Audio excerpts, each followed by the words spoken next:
lecture de ce jour, frères et sœurs, Maître Paul, par sa première épître aux Corinthiens au chapitre 1, nous explique qu'il ne faut pas confondre une parole précise avec un discours sophistiqué.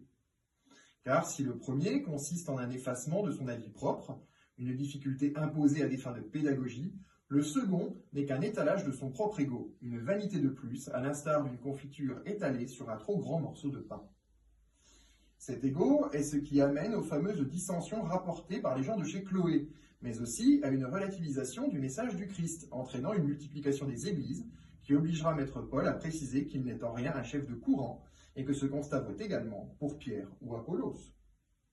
Il va même jusqu'à préciser que le baptême n'est en rien ce qui fait de nous des chrétiens. En effet, c'est en l'annonce de l'Évangile que consiste son ministère, nous précise-t-il, nous signifiant, comme Jésus en son temps, que c'est bien en lisant l'Évangélion et en cherchant à l'appliquer que nous pourrons être sauvés. Allant encore plus loin, il rappelle l'écriture suivante. « Je détruirai le savoir des intellectuels, et la science des savants, je l'anéantirai. » Étant lui-même un homme des plus cultivés de son temps, il est clair qu'il n'invite point à prendre ce passage des textes anciens au premier degré.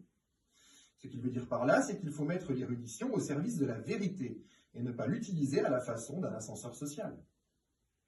Car le nœud du problème, finalement, frères et sœurs, c'est que sans une éducation morale divinement inspirée, obtenue en passant par sa dose de souffrance personnelle, et la véritable empathie qui en découle nécessairement, toute érudition n'est qu'un relativisme, qui tourne en boucle, un ouroboros, pourrait-on dire, pour reprendre un symbole qui plaît tant à ceux qui commettent la folie de confondre la reconnaissance des hommes et celle de Dieu.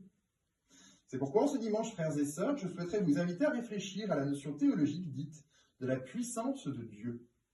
On dit d'ailleurs de cette dernière, pour un peu vous aider, qu'elle est parfaite efficacité, rien de plus ni de moins.